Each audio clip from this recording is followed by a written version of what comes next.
પાટણના સ્થાપના દિનની ઉજવણીએ રાત્રે રાણીની વાવને સુરતથી શણગારતા સુપ્રસિદ્ધ લોકગાયક કુષ્માર મીર અને અપેક્ષા પંડ્યા, કેબિનેટ મંત્રી બલવંતસિંહ રાજપૂત અને મંત્રી મુળુભાઈ બહેરાની વિશેષ ઉપસ્થિતિમાં રાણકી વાવ સંગીત ઉત્સવ ઉજવાયો હતો। પાટણ મ્યુઝિયમને રાજમાતા નાયકા દેવી સંગ્રહાલય નામાંકન કરાયું હતું। ગુજરાત સરકારના રમતગમત યુવા અને સાંસ્કૃતિક પ્રવૃત્તિઓ વિભાગ ગાંધીનગર દ્વારા રાજ્યના સુપ્રસિદ્ધ યાત્રાધામો ખાતે ઉત્સવોનું આયોજન થતું હોય છે।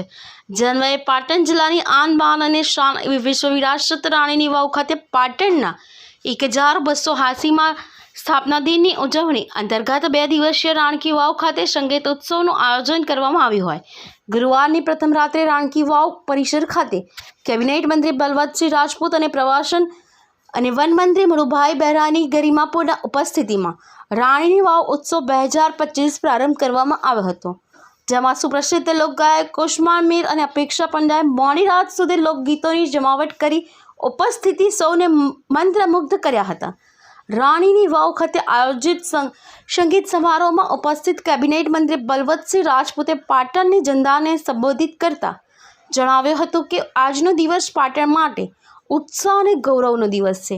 પ્રાચીન સમયમાં ભારત વર્ષમાંથી 25% વેપાર ઐતિહાસિક પાટણ નગરીમાં થતો હતો, ત્યારે પાટણ શહેરનો સમાવેશ ભારતના 10 મોટા શહેરોમાં થતો હતો। ગુજરાતના તાત્કાલિક મુખ્યમંત્રી અને વર્તમાન વડાપ્રધાન નરેન્દ્રભાઈ મોદીના પ્રયાસોને લીધે યુનેસ્કો દ્વારા વર્ષ 2014માં રાણીની વાવને વિશ્વ વિરાસતનો દરજ્જો મળ્યો અને ત્યારબાદ રાણીની વાવની પ્રતિકૃતિ ₹100ની ચલણી નોટ પર અંકિત કરવામાં આવી। આજે દેશ વિદેશથી લોકો રાણીની વાવની મુલાકાતે આવી રહ્યા છે। વિરાસતની પરંપરાને આગળ ધપાવતા રાજ્ય સરકાર દ્વારા સ્થાપના દિવસે પાટણની ઐતિહાસિક નગરીનો તો પાટણની પ્રજાને શું સંદેશ આજના દિવસે આપશો આપ? આજે મને એક વાતનો આનંદ છે કે 1280માં સ્થાપના દિવસે હું પાટણ આજુબાજુનો વિસ્તાર અને સમગ્ર ગુજરાતમાં રહેતા તમામ લોકોને પાટણના સ્થાપના દિનની ખૂબ શુભકામનાઓ પાઠવું છું।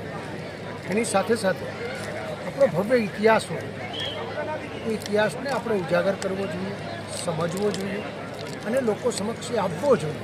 એના માટે આદરણીય પ્રધાનમંત્રી નરેન્દ્રભાઈ મોદી સાહેબ 2014થી અનેક પ્રકારના કામો કર્યા છે। એની અંદર પછી 100 રૂપિયાની નોટ પર વારકી રાવ તરીકે આખા દેશની અંદર અને વિશ્વમાં આજે આપણે પ્રખ્યાત થયા છે।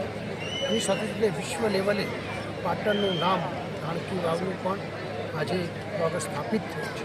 એની સાથે સાથે આજે ગુજરાતની અંદર આજનો દિવસ એ આપણા પાટણ શહેર માટે અને જિલ્લા માટે ખૂબ અદ્ભુત દિવસ છે। એટલા માટે કે આજના જ સ્થાપના દિવસે એક ફરીથી એક પૂછું ગુજરાતના મુખ્યમંત્રી આદરણીય ભૂપેન્દ્રભાઈ પટેલ સાહેબ અને આ જ વિભાગના મંત્રી આદરણીય મુરબ્બીશ્રી મુળુભાઈ બહેરા સાહેબ અને સમગ્ર લોકોના પ્રયત્નથી આજે નાયકા દેવી જે પાટણ મ્યુઝિયમ હતું એનું નામ નાયકા દેવી તરીકે આજે ઠરાવ કરીને ખરેખર આપ્યો છે। એ બદલ હું ગુજરાતના મુખ્યમંત્રી અને મંત્રીશ્રીનો ખૂબ દિલથી આભાર માનું છું, સમગ્ર જિલ્લા વતી આભાર માનું છું। લોકોને એમ કહું છું કે આ ભવ્ય ઇતિહાસ એ લોકો સમક્ષ જાય અને એમાંથી આપણે કંઈક પ્રેરણા લઈ અને આગળ વધીએ એ સૌને હું પ્રાર્થના કરું છું। કાર્યક્રમ કરી રહ્યા છો, કેવું ફીલ થાય છે અને શું કહેવા માંગશો પાટણની પ્રજાને?